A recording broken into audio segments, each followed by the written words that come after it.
Bienvenue dans le bureau des curieuses aventures. Je crois déceler chez vous, chers amis, une certaine affinité pour les mystères, un goût indéniable pour l'aventure. Ici, au bureau, nous partageons aussi la même curiosité, celle de métiers qui nous ont toujours fait rêver, et également la rencontre avec d'autres passionnés.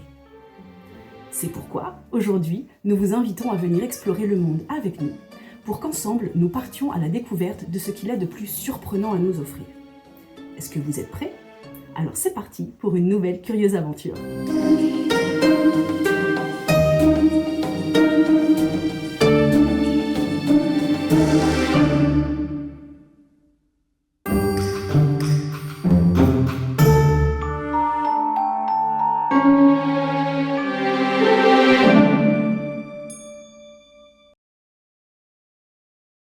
Dans cet épisode, nous vous embarquons pour une aventure équestre.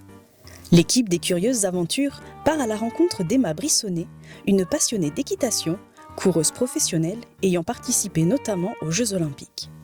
Elle nous a invités auprès de ses chevaux pour nous parler bien-être équin. Bonjour Emma, merci Bonjour. de recevoir les Curieuses Aventures aujourd'hui. Avec plaisir, vous êtes les bienvenus. Merci. Est-ce que tu peux expliquer, Emma, à notre public, quel est ton métier ? Je suis masseuse équin et canin. C'est-à-dire que j'interviens sur les chevaux, des particuliers ou des professionnels, et je viens donc réaliser des massages, que ce soit des massages de confort ou de préparation, récupération avant une épreuve par exemple. D'accord, c'est incroyable ça. C'est fou. J'ai toujours rêvé de faire des massages aux animaux. Est-ce que tu peux nous expliquer un petit peu quel a été ton parcours ? Est-ce que c'était quelque chose que tu as toujours rêvé de faire depuis toute petite ? Est-ce que c'est arrivé plus tard dans ton parcours ? Est-ce que tu peux nous en parler, s'il te plaît ? Le massage équin, c'est très ancien et en même temps très nouveau. On en parle depuis peu. Donc moi, j'ai commencé en tant que cavalière professionnelle à mes 18 ans. Voilà, je montais à cheval depuis toujours et voilà, j'ai rêvé de vivre de ma passion. Donc je suis partie travailler un peu à l'étranger, dans différentes écuries, donc en tant que cavalière professionnelle de concours complet. Et malheureusement, j'ai eu un accident. J'ai chuté avec ma jument, j'ai eu une partie de la jambe gauche cassée. Donc je me suis réorientée professionnellement, je suis partie travailler dans un tout autre domaine en finance. Et à un moment, je me suis dit, mais non, je veux revenir aux chevaux. Voilà, j'ai envie de travailler avec eux, ça ne m'avait jamais quittée, j'avais toujours continué à avoir des chevaux. Et donc j'ai regardé, et en fait, quand j'ai eu mon accident, je me suis dit, mais moi, j'ai eu une rééducation, ça a été tellement important. J'ai eu la kiné. Et j'ai regardé ce qui se faisait pour les chevaux. Et là, j'ai découvert tout ce qui était massage équin.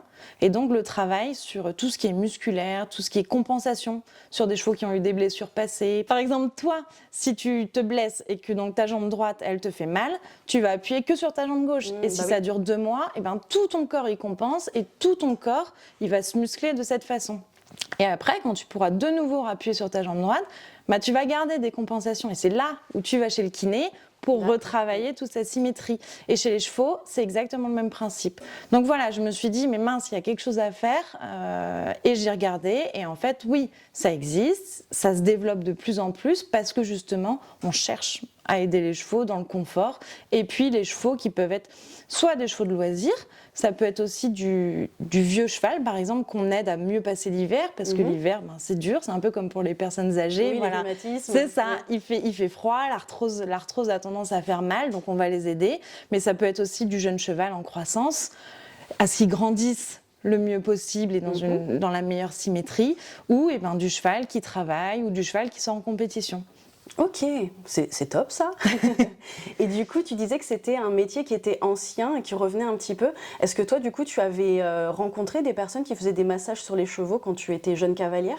Oui, alors moi, quand j'étais cavalière professionnelle, j'avais une partie de groom, donc c'est ceux qui préparent les chevaux pour les concours. D'accord. Et dans les écuries internationales, il y avait déjà des masseuses. À l'étranger, c'était beaucoup plus développé.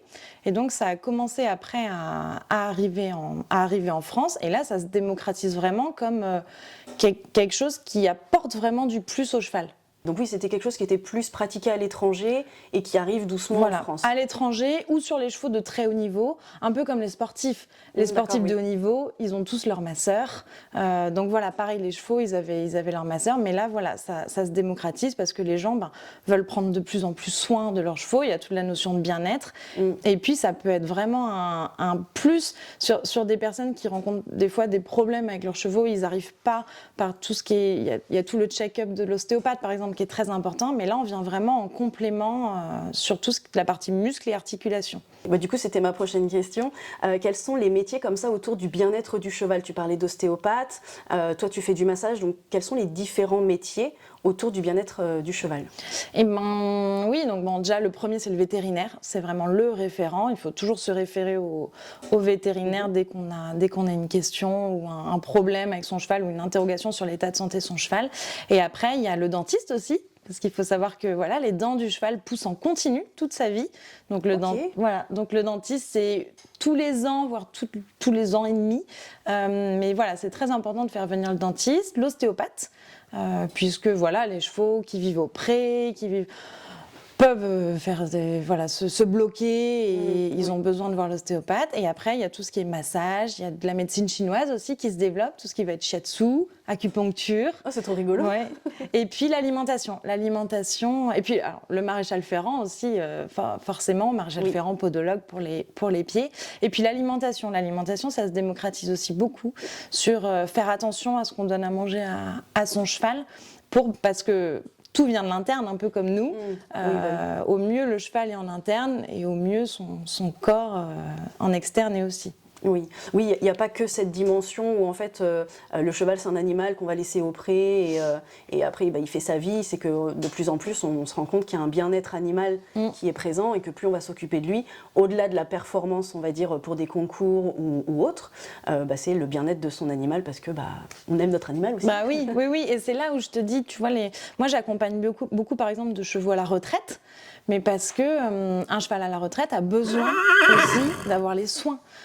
Et des fois, encore plus que quand il est au travail, parce que l'arthrose, ça vient lui tirer, parce que les dents continuent quand même de pousser. Donc voilà, vraiment, c'est important tout au long de la vie de son cheval, en tout cas, d'avoir conscience de ça, qu'il faut en prendre soin et qu'il faut l'aider. En fait, ce qui se passe, c'est qu'avant, il y avait beaucoup de comportements qui étaient banalisés. Tu vois, un cheval qui, par exemple, couchait les oreilles quand on lui mettait la selle ou quoi que ce soit, on disait, il fait toujours ça.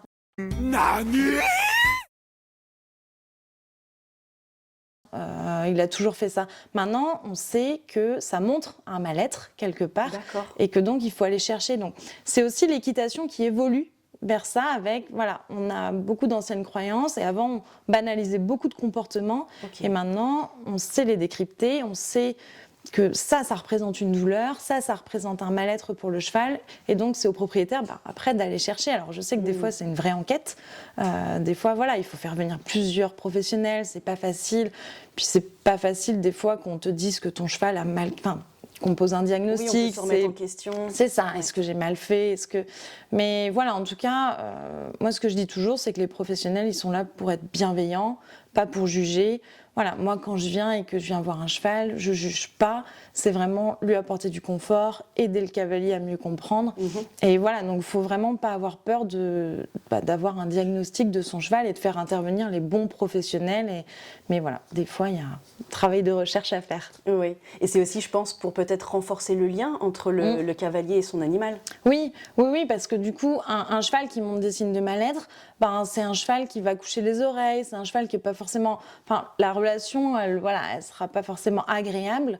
Quand on a un cheval qui va mieux, on a un cheval qui est plus réceptif à nous aussi, et puis qui est content, parce que si à chaque fois, par exemple, qu'on met la selle au cheval, il a mal, quand il nous voit arriver avec la selle, le cheval, il sait qu'il va avoir mal, donc il va pas venir. Donc, c'est vraiment toute cette notion de travailler la relation, et puis pour moi, c'est donnant-donnant. On demande tellement aux chevaux de nous donner, et quand on monte dessus, ils nous donnent tout.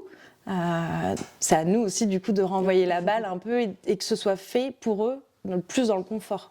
Ouais, mais du coup c'était une question que je me posais beaucoup parce que j'ai fait de l'équitation quand j'étais plus jeune et je me suis toujours demandé est-ce que les chevaux ça leur fait pas mal, alors pas forcément mal quand on les monte, mais avec le temps et à force d'être montés, est-ce que ça leur fait pas mal au dos parce que j'avais l'impression qu'ils étaient creusés au niveau du dos et du coup est-ce que tu peux nous répondre aujourd'hui? Oui, alors ça aussi ça évolue. Maintenant on sait comment bien travailler le cheval, comment faire attention à ce qu'il ait pas mal au dos. Par exemple, on débourre, tu sais, quand on monte pour la première fois sur un cheval, c'est vrai qu'on a tendance maintenant à le faire un peu plus loin dans sa croissance pour que le cheval il soit bien et qu'il soit prêt. Et puis, ce qui est important, moi je dis toujours, c'est de travailler à pied, de travailler au sol, pour en fait aider le cheval à ce qu'il soit prêt pour qu'on puisse lui monter dessus. Parce qu'au niveau musculaire, ce qui se passe, c'est que le cheval, les antérieurs, les postérieurs, il y a le dos, le centre de gravité tire forcément son dos vers le bas.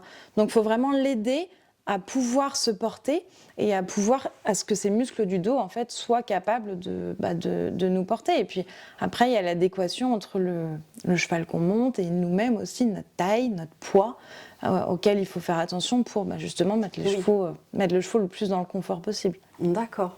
Ok, oui, maintenant je vois mieux, effectivement. Et du coup, est-ce que aujourd'hui il y a beaucoup de praticiens en France? Je reviens un petit peu en arrière. On a parlé qu'il y en avait beaucoup à l'étranger, que ça arrivait en France. Toi, tu le fais aujourd'hui. Est-ce que tu as d'autres collègues comme toi qui le font aujourd'hui? Vous êtes à peu près combien en France, si on peut le comptabiliser? Oui, alors c'est difficile de comptabiliser, puisque ce qu'il faut savoir, c'est que le massage équin, c'est un métier qui pour le moment est non réglementé. Donc c'est vrai que voilà, il existe des formations. Mais il y a des formations plus courtes, il y a des formations plus longues. Donc voilà, c'est difficile à comptabiliser parce qu'il y en a aussi beaucoup qui font en double activité. Mais oui, moi j'ai beaucoup de collègues quand même par exemple sur le secteur, là si on parle sur le secteur géographique aux alentours de 50 km, on est 3 à être praticienne.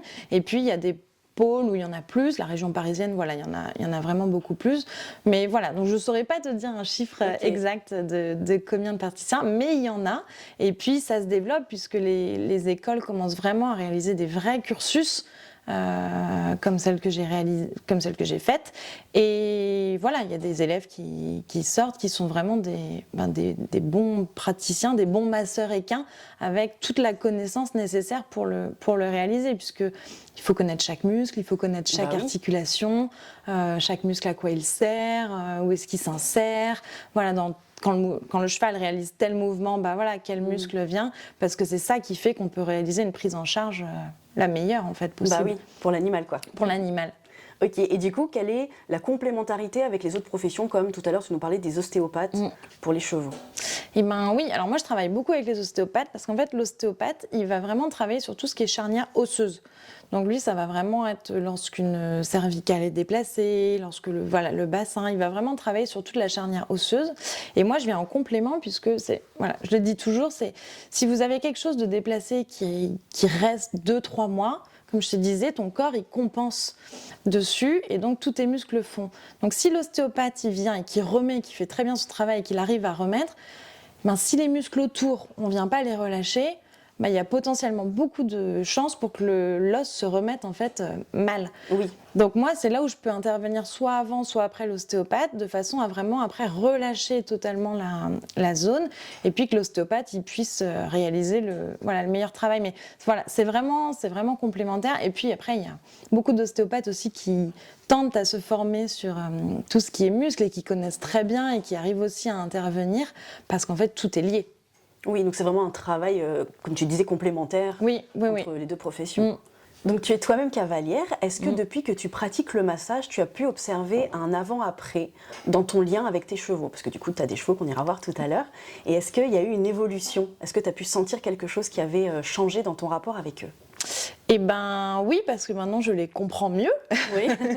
c'est tout ce qui me manquait en fait en tant que cavalière, c'est de comprendre ce qui se passait en fait en dessous avec le cheval, comment lui fonctionnait, et quand je lui demandais tel exercice, qu'est-ce que ça lui demandait comme effort, quel muscle il utilisait, parce que en fait c'est ça le plus important. Par exemple, moi à titre personnel, je pratique aussi la course à pied et je sais quand les muscles ils tirent, je sais quand j'ai des contractures et je sais quand j'ai des courbatures, et voilà, je le sais. Et le cheval, il nous dit pas quand il a mal.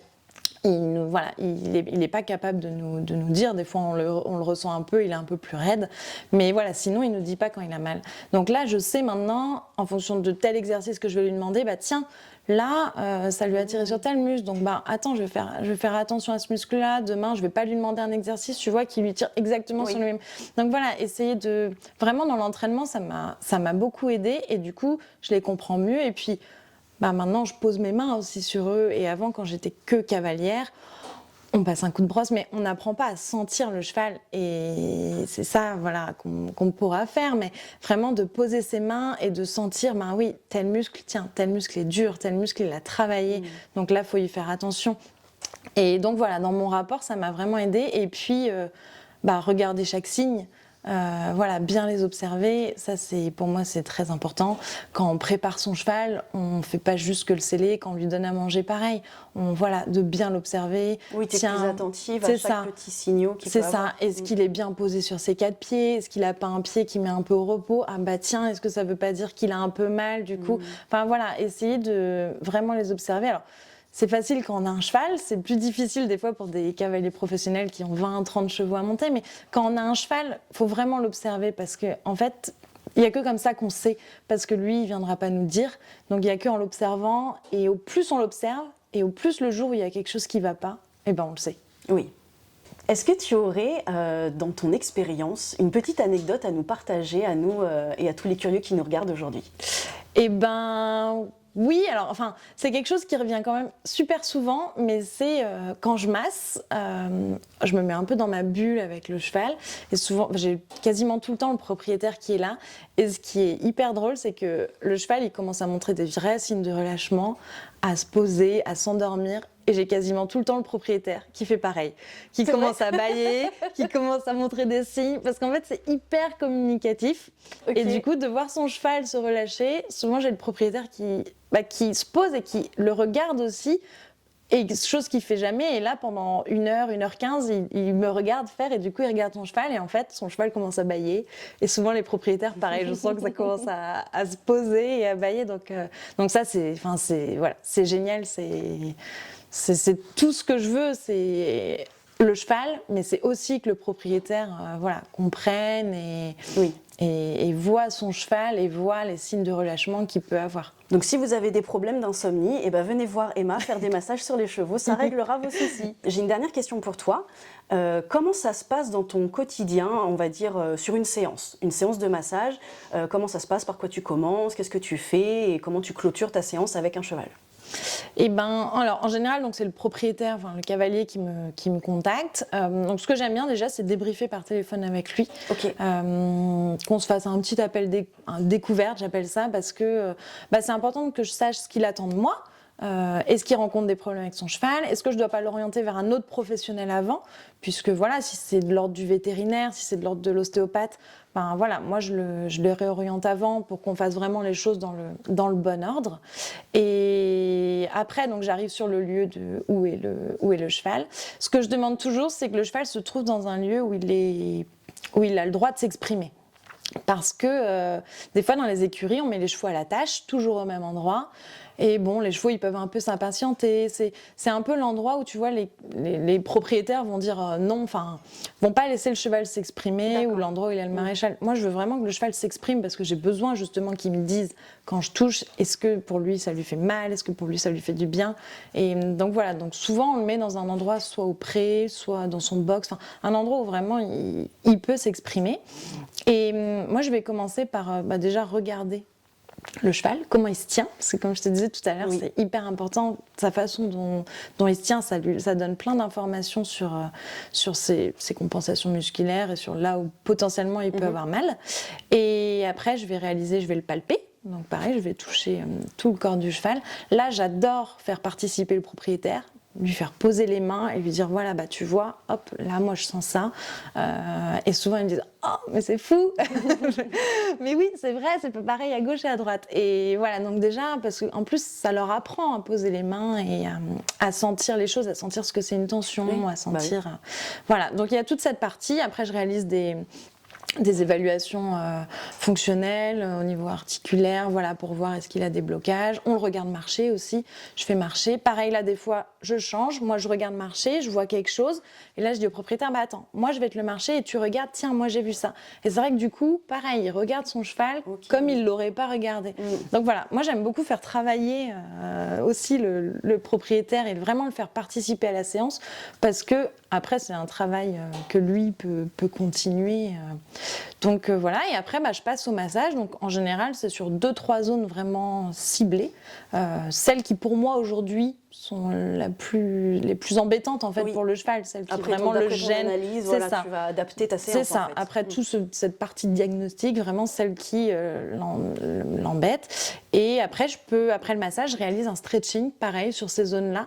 Donc le stretching, c'est vraiment pour finir le travail, vraiment venir étirer le muscle qui était contracté pour lui redonner en fait de la mobilité. Un peu comme quand tu vas chez le kiné et qui te fait faire des exercices.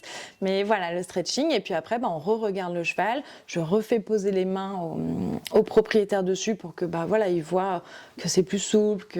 Voilà. Et ce que j'adore aussi, c'est leur montrer plein de techniques. Ils sont contents d'apprendre aussi des techniques parce qu'ils n'osaient pas. Parce que des fois on a peur de mal faire, mais voilà. Mais en plus, si tu veux, il y a les juments dans le pré, donc si tu veux que je te montre 2-3 techniques faciles, et c'est avec grand plaisir. Et avec grand plaisir aussi. Et c'est parti, tu vas nous montrer tout ça. Et go. Emma nous fait visiter son domaine et nous emmène voir ses chevaux. C'est avec eux qu'elle va me montrer sa pratique et m'apprendre quelques mouvements.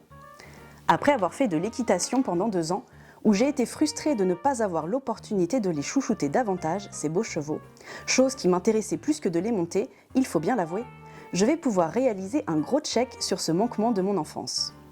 Après avoir appris à masser les gens, oui, j'ai déjà vécu plusieurs vies. C'est autour de ces animaux qui m'ont obsédée pendant beaucoup trop longtemps au goût de mes parents, qui avaient dû à l'époque refaire le papier peint de ma chambre et m'accompagner au centre équestre tous les samedis. Mais bon, trêve de bavardage et place à la pratique. Alors du coup, quand tu arrives en séance comme ça pour masser un cheval, quelles sont les premières étapes? Est-ce que tu as un rituel comme ça pour arriver devant le cheval? Oui, alors, elle me connaît, c'est ma jument, mais sinon, je fais toujours attention à bien me présenter. Je dis bonjour. Voilà, je fais preuve de politesse. J'attends que le cheval vienne vers moi et soit d'accord, tu vois, si je vais le chercher au box ou si c'est le propriétaire qui l'a déjà ramené. Voilà, je fais vraiment attention à ce qu'il puisse me sentir, à ce qu'il puisse être d'accord, que je sois là, que je le touche. Parce que moi j'ai besoin qu'il soit détendu avec moi. Et donc si tout de suite quand je commence, je rentre dans sa bulle alors qu'il n'était pas prêt à m'accueillir, et voilà, la relation commence pas bien. Oui. Et donc voilà, donc déjà bien se présenter, tu regardes ses yeux, tu vois là elle est plutôt relâchée, tu regardes ses oreilles, là elle nous écoute, tu vois là les oreilles qui sont mobiles. Donc voilà, bien regarder tous ces traits là, que les narines ne soient pas crispées, voilà, bien déjà observer le cheval, un peu savoir comment il est, comment il a l'air d'être en tout cas dans son mood du jour on va dire, et puis du coup pouvoir démarrer une séance la mieux possible. Oui. Alors du coup, est-ce que tu veux bien qu'on fasse cette séance d'essai avec toi? Oui, je crois. Elle apprécie beaucoup les massages. Oui. Donc c'est ma jument, c'est Ika, elle a 7 ans. Et je vais te faire sentir parce qu'elle a quelques tensions qui restent et puis qui sont dues. Enfin, ce qu'il faut savoir, c'est qu'il y a, dès lors qu'on les travaille, il y a forcément des tensions aussi qui apparaissent, qui ne sont pas forcément des tensions douloureuses, mais c'est juste que le muscle aussi est obligé de se tendre et voilà. Donc comme ça, je vais te faire sentir, tu vas pouvoir toucher déjà et puis oui, elle aime beaucoup ça, donc il n'y a pas de souci. Donc ce que je te propose déjà, c'est de poser tes mains sur un cheval, donc de prendre ta main et de la laisser glisser. Tu mets juste une toute petite pression, mais vraiment c'est juste pour sentir et déjà voilà, sentir si tu tombes, tu vas voir, si tu tombes sur un os, si tu sens des muscles et vraiment tout doucement te mettre dans ta bulle et essayer de sentir.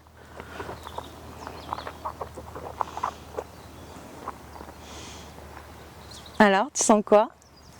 Il y a des endroits qui sont plus durs, plus mous, il y a un os aussi, tu tombes sur un os. Ouais. Ici, là, c'est quoi? Ici, là, typiquement, c'est une tension, tu vois. D'accord. Là, c'est que du muscle. Les chevaux, ils ont leurs cervicales qui sont vraiment plutôt basses. Ici, tu tombes sur un os, tu tombes sur sa scapula. Mais ici, par exemple, en effet, tu as une tension. Et si tu si tu te mets maintenant devant elle et que tu passes tes 2 mains, en fait, tu glisses tes 2 mains du même côté en même temps, tu vas voir que celle-ci, elle est plus importante que la gauche. Donc tu fais glisser, voilà, doucement. Et tu vas sentir qu'à droite, c'est plus tendu. Ouais. Et donc ça, tu vois, moi, ça me donne une information en me disant, cette jument, son côté droit, il est plus tendu que son côté gauche. C'est une tension qui est là depuis longtemps aussi, donc ça prend du temps. Et voilà. Et on a tout le monde. Et après, donc tu vois, rien que tout à l'heure quand tu l'as fait, quand tu as posé tes mains dessus, rien que ça, elle a eu elle s'est relâchée en fait. D'accord. Donc ce qu'il faut se dire, c'est qu'un cheval sent une mouche sur lui. Donc ils ont vraiment des récepteurs incroyables. Si tu vois une mouche se poser par exemple sur son dos, tu vas voir qu'elle va tressaillir. Oui, ça fait comme un petit frisson. C'est ça. Et en fait, elle la sent. Elle sent la mouche. Et donc ils ont quand même une forte sensibilité. Ils ont une forte sensibilité. Donc toi, tu n'as pas besoin de mettre beaucoup de pression pour déjà avoir une action. Donc après, moi, ce que je conseille, par exemple, tu vois, sur ce muscle, ou sur l'encolure en général, c'est que tu peux vraiment venir déjà juste, et regarde, tu vois, tout de suite, tu as un relâchement au niveau de sa paupière. Vraiment juste, voilà, juste faire ça. Tu viens juste avec tes mains, les doigts très relâchés, pas trop de pression, tu viens juste vraiment caresser les poils en fait. Vas-y, je te laisse faire. Et tu l'observes, tu la regardes. C'est vraiment se connecter à elle, voir ce qui lui fait du bien. Et ça, c'est vraiment ma première approche parce que pour eux, ça les détend. C'est une technique de massage qui est neurologique en fait. Donc tu es sur tous les récepteurs de la neuro. Et donc tu vois, tu as tout de suite un fort relâchement. Et donc ça permet vraiment de bien démarrer la séance parce que pour eux, c'est agréable. Tu rentres pas dans la matière, dans le muscle, tu viens pas en tout cas leur faire mal parce que quand on travaille sur une tension, c'est pas toujours agréable. On le sait, nous, quand on va chez l'ostéopathe ou le kiné, on a des fois des moments où c'est pas forcément agréable, mais après, ça fait du bien. On commence comme ça. Et après, si tu veux, par exemple, elle, ou pour les cavaliers qui nous regardent, ce qu'il faut savoir, c'est que quand on pose la selle, on la pose souvent sur un dos qui est froid parce qu'on récupère le cheval du box ou on récupère le cheval du pré. Et en fait, du coup, le dos, il n'est pas prêt à recevoir la selle. Donc moi, ce que je dis toujours, c'est la selle et la sangle. C'est un endroit où on va venir en plus serrer, poser quelque chose. Donc c'est de venir toujours masser cette zone-là. Il ne faut pas forcément que ce soit long, mais surtout en hiver, parce que là, tu vois, elle a le poil chaud, mais en hiver, ils ont le poil froid. Donc c'est vraiment par des mouvements circulaires comme ça. Je vais manger, hein. Par des mouvements circulaires, de venir à l'endroit de la selle. Donc tu vois, ta selle, elle s'arrête là. Ouais. Et donc là, tu viens chauffer. Et en fait, en faisant ça, tu vas sentir toi. Alors là, c'est un peu biaisé parce qu'il fait très chaud. Il fait très bon, donc elle est déjà très chaude. Mais en hiver, tu sens vraiment que la température du corps chauffe et donc que cette zone-là, tu la chauffes. Et en fait, du coup, tu la prépares vraiment à poser une selle. Et puis pareil, tu peux descendre du coup là où il y a la sangle. Et tu peux venir préparer à bien recevoir. Et ça, voilà, c'est vraiment important d'avoir conscience de ça, que on vient poser une selle et une sangle sur un endroit qui n'est pas chaud et pas prêt. Bon, on le sent, plus bas, c'est plus frais déjà. Oui. Et pas donc, voilà, moi ce que je conseille toujours de le faire, c'est très bien de le faire tout le temps. C'est encore mieux de le faire beaucoup plus l'hiver, tu vois, vraiment d'attendre parce que on a tendance, nous, en hiver, les chevaux, des fois, ils sont couverts, ils ont des couvertures. Et donc, quand on vient les chercher, on leur enlève la couverture. En général, ils sont propres dessous.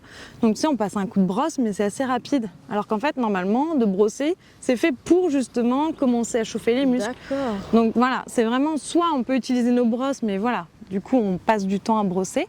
Soit vraiment poser les mains, et en plus, ça permet de ressentir, de tout sentir. Ça te plaît? C'est une bichette. Et après, tu peux, globalement, moi ce que je dis toujours, c'est à part sur les zones où tu sens des os et où c'est pas forcément très agréable, tu vois, comme toi, c'est ton coude, c'est pas forcément agréable, mais toutes les zones où tu sens vraiment du muscle, là tu peux venir avec des pressions glissées et tu mets au début pas beaucoup de pression, tu vois, un peu comme tout à l'heure, et puis tu en mets un peu de plus en plus. Et tu vois, par exemple, sur sa zone où elle a une tension, oui, tu nous recules. Oui. Et donc voilà, tu peux venir là sur toute cette zone du haut, vraiment en pression glissée. Et tu regardes toujours son œil. Qu'est-ce qui pourrait être un signe que ça commence à plus être agréable? Si elle commence vraiment à reculer, et c'est pour ça que je te disais que j'aime bien que les chevaux puissent s'exprimer. Tu vois là, si jamais vraiment elle veut partir, bon, elle peut en soi, on l'attire presque pas, voilà, donc elle peut nous dire que non, c'est pas du tout agréable. Et après, t'as des chevaux qui auront des petits gestes, par exemple, ils essaieront un peu de te mordre, tu vois, ils se retourneront un peu vers toi. Mais c'est pour ça que c'est important de bien les regarder parce qu'en fait, avant ça, ils vont t'envoyer plein d'autres signes.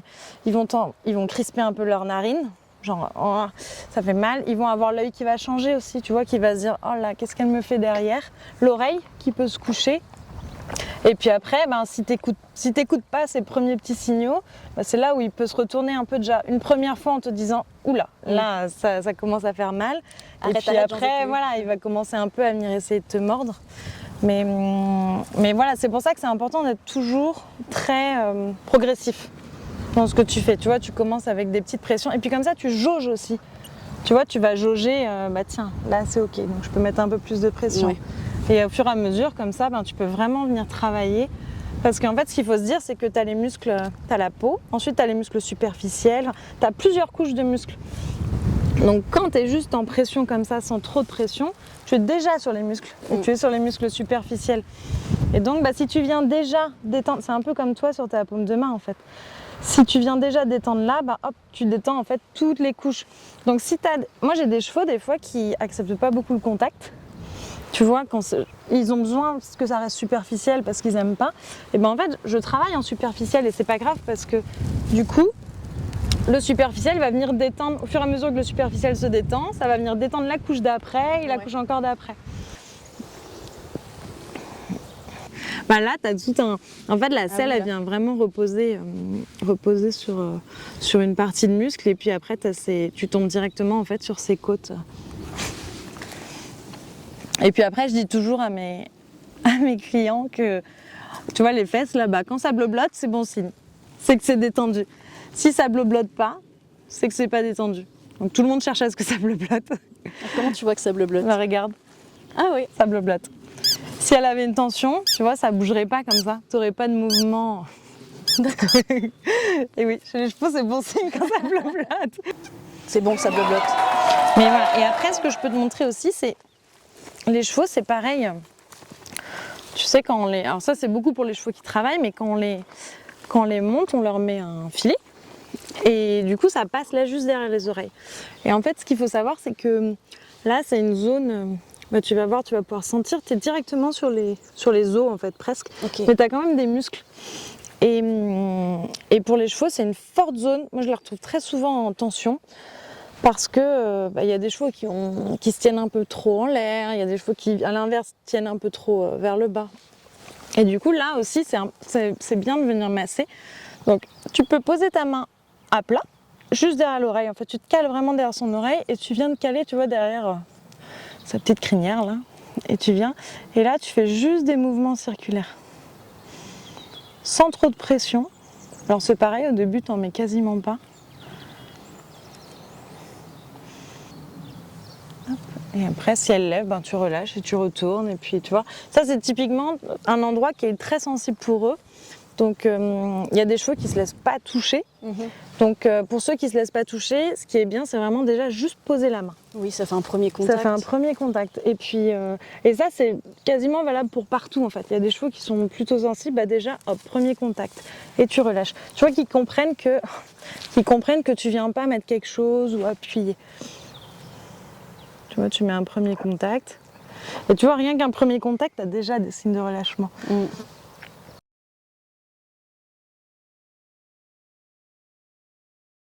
On a l'habitude, quand on met une selle, souvent, on a tous appris quasiment qu'il fallait tirer l'intérieur pour enlever le pli sous la sangle.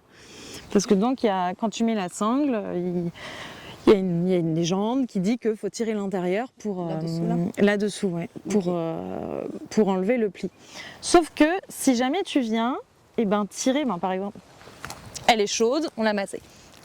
Mais si jamais tu viens le faire sur elle, tu vois, tu te mets en position là. En gros, tout le monde vient faire ça. Hop, tirer l'intérieur.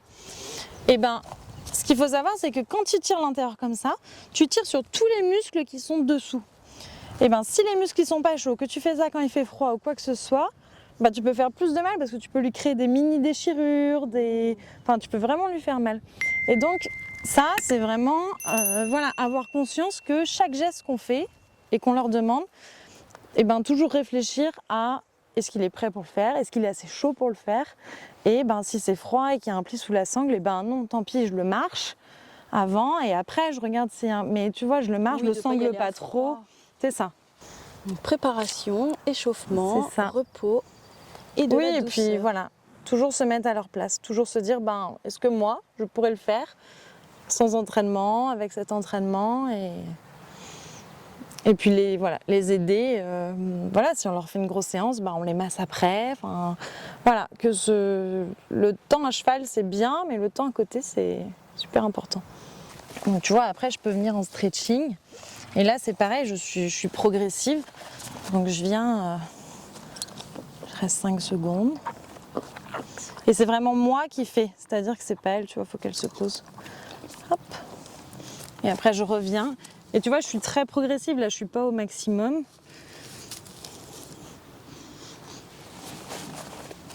Mais voilà, ça tu le fais quand c'est chaud en fait. Tu vois, elle veut s'étirer d'elle-même. Et là, je viens étirer un peu comme toi, tu ferais un étirement en fait qui te ferait du bien. Encore faut-il être souple. Mais il y a des chevaux qui sont plus ou moins souples. Il y a des chevaux, elle est assez souple. Mais voilà, c'est aussi ça à prendre en compte en fait. C'est la souplesse du cheval et est-ce qu'il est souple et par contre ça se gagne. C'est comme nous. Bah oui. C'est voilà. À force d'entraînement. Des fois, tu as des stretchings qui sont plus difficiles au début et puis au fur et à mesure que tu viens, et ben en fait c'est de plus en plus simple et ça se fait voilà, de mieux en mieux. Et puis il y a des chevaux qui sont plus à l'aise. Elle est plus à l'aise sur son antérieur gauche. Mais voilà, ça faut. Du coup, sur l'antérieur gauche, je peux demander un peu plus, l'antérieur droit un peu moins. Et puis au fur et à mesure, comme ça, tu gagnes. Et donc après, on peut clôturer la séance par ces petits mouvements. Oui, après, pour signaler aussi au cheval que bah, ça y est, c'est c'est la fini. fin. Maintenant, On revient sur une détente. C'est ça. Merci Ika pour cette petite séance.